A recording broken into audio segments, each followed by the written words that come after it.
Well, some absolutely stunning news. The Prime Minister of Britain, Liz Truss, has resigned. She's been on the job for about 6 weeks now. Of course, it has been a tumultuous tenure. This might be a record, to tell you the truth, but I'll have to sort of ask some historians about this. Here's what we know right now. It was a rough 24 hours for her in Parliament. She had to undergo a very, very intense question period throughout the day. So Liz Truss was chosen to be Prime Minister by party members, Tory party members, after Boris Johnson lost the confidence of the party. She came out with a mini budget that was meant to sort of rectify the bumpy economy that the UK had been enduring, much like this country, much like other countries with the tail end of the pandemic. That mini budget was roundly rejected and criticized. A key component of the budget was cutting taxes in order to stimulate growth, particularly cutting taxes on some of the wealthiest Britons. People did not like that. The pound started to tumble.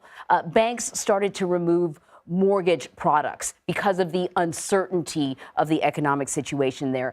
And she was forced to, at first, remove that portion of her mini budget and then pull the entire mini budget back. Her chancellor, sort of the finance minister, resigned, someone she was very close to, who was described as her ideological twin, if you will, resigned and replaced with another chancellor. Clearly, that was not enough. Just yesterday, she was in the middle of Parliament declaring that she is not a quitter.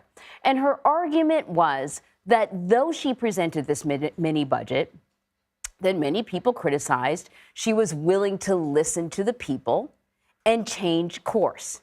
That's how she characterized it. Her critics characterized it as a flip-flop with an inability to lead and an inability to follow through with what she promised on the campaign. And of course, just like here in this country, politicians are always looking forward to the next election. And so part of the issue was that while she was Prime Minister, replacing Boris Johnson because members of the Tory party chose her, there is an upcoming general election. And whether or not she would have been able to lead the party to a win in the general election was another matter of concern. So here you have something that I can only describe as perhaps historic in a certain way. I don't know if there's been a shorter tenure for a prime minister, but I'll have to Google that for you. This is breaking right now. But just once again, the Prime Minister of the UK, Liz Truss, who's only been on the job for 6 weeks, has resigned. She's already spoken to the Queen, and she is moving on. So Ramy Inocencio is outside of 10 Downing Street in London. He's joining us now with more about this political chaos.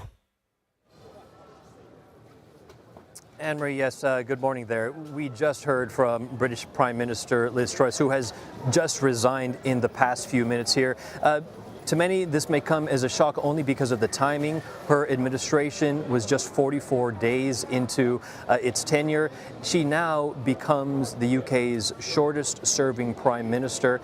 Before that, someone else held it in the 1800s, 119 days there. But there was the domino effect that was happening nearly since she started her position, and she has just made U-turn after U-turn, coming back on pledges that she made in order to get elected. We also, of course, saw what happened with her first chancellor, her first finance minister, Kwasi Kwarteng, getting sacked for what, in effect, happened: market turmoil, the pound plunging.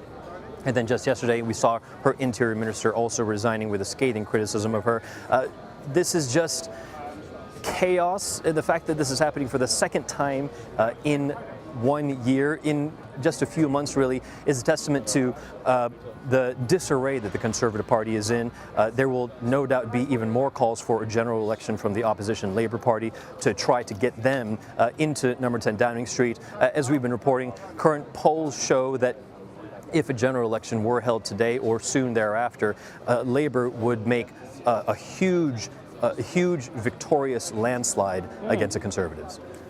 That is fascinating. I just want to go back 24 hours. I do want to ask you about a possible timeline for a general election, but I want to go back 24 hours. You know, we dipped into Parliament during the question session, and certainly she was being attacked, but she was steadfast in her assertion that she was staying, that she was not a quitter. But earlier today we spoke, and you were describing a vote on fracking that was much more than just a vote on fracking. How did that unfold? Yeah, absolutely right. This vote on fracking, many people are saying actually that it was actually a proxy vote for a vote of confidence or no confidence against Prime Minister Truss.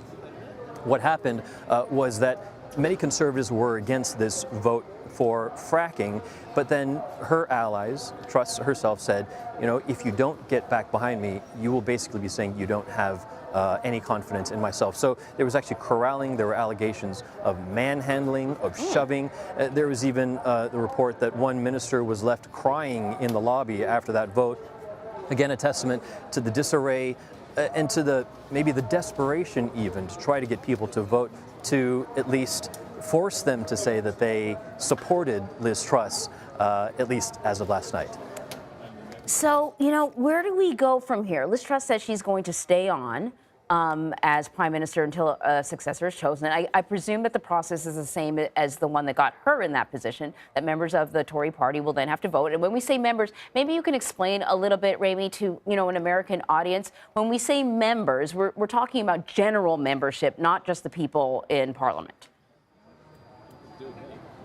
Exactly, yes. There are thousands of members, dues-paying members, in order to be a Conservative Party member and to be able to vote for their leader. Now, that is what happened when Boris Johnson stepped down, and 57% of those voting members did vote for Liz Truss to become Prime Minister. Now, the interesting thing here is that the voting members actually were different in terms of who they wanted for Prime Minister. A lot of the people actually in Parliament, the Conservative Party members here in Parliament, may have wanted someone else. Of course, we know only that Truss was the victor there.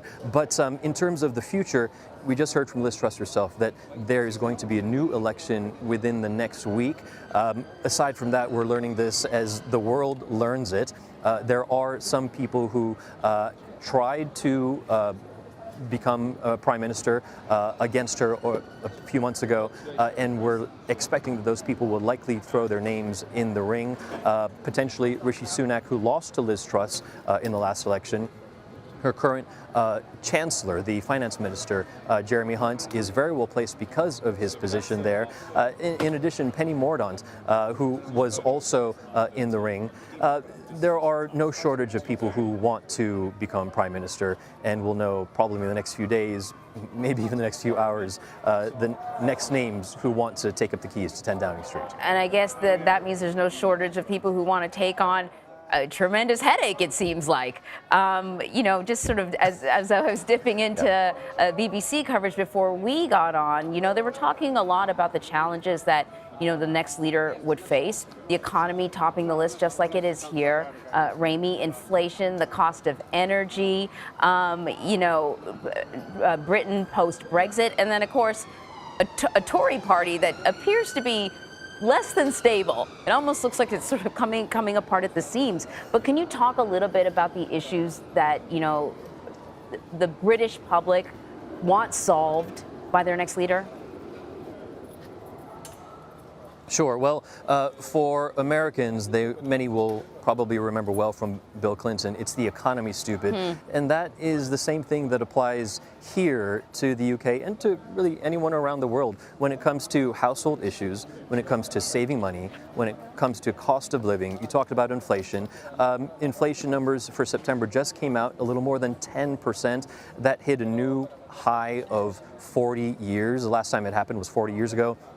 So this is top of mind, and many of the policies that Liz Truss tried to push through may in effect have exacerbated the situation for that cost of living. So a lot of people are dealing with this headache and just wondering, how are they going to get their finances in order? How are they going to put food on the table? How are they going to pay for energy, electricity? Gas prices are rising because of Russia's war on Ukraine. All of this is this massive chaos that is affecting people financially as well as psychologically. Ramey, great snapshot there. Thank you very much for joining us so quickly. So You bet. That was Ramey in front of 10 Downing Street. But before he was standing in front of 10 Downing Street, the Prime Minister of Great Britain was standing there, Liz Truss, and she made the stunning announcement that she is stepping down. Here's what she said.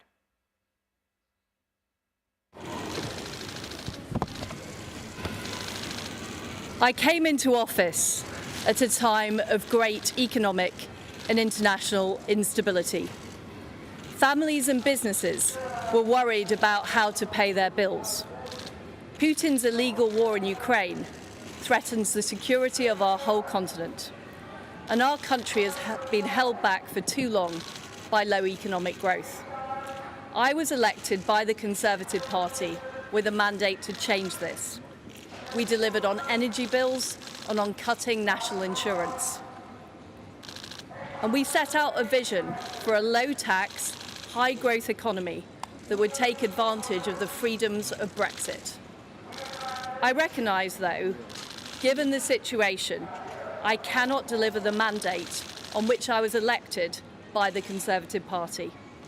I have therefore spoken to His Majesty the King to notify him that I am resigning as leader of the Conservative Party. This morning I met the chairman of the 1922 committee, Sir Graham Brady. We've agreed that there will be a leadership election to be completed within the next week. This will ensure that we remain on a path to deliver our fiscal plans and maintain our country's economic stability and national security. I will remain as Prime Minister until a successor has been chosen. Thank you.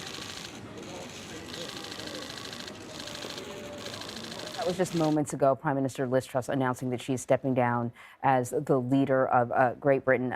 It really interesting that this all unfolded in 6 very tumultuous weeks. She's only been on the job for 6 weeks, as Ramey Inocencio said, now the shortest prime minister to hold that job.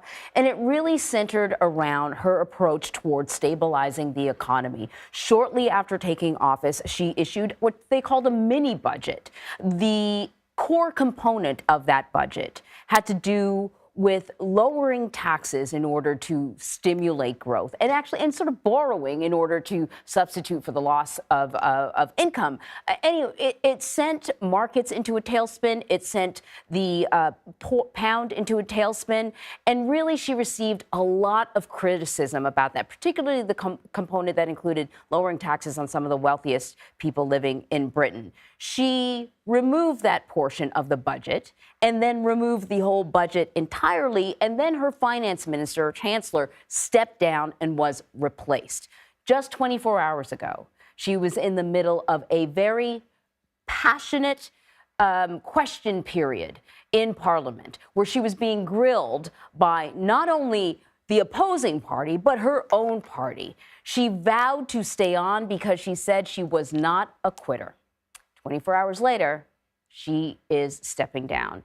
And whoever replaces her is going to have to deal with that thorny issue of a post-pandemic economy and a post-Brexit economy. What exactly does that look like? And of course, a Tory party that, at least right now, looks like it is in disarray. There's a possibility for a general election a little more than a year from now. And so if the Tory party wants to be competitive, they're going to have to find a leader who can stay in the job longer than 6 weeks. A lot going on, and you bet we're going to be covering this throughout the day. For now, we're going to take a short break.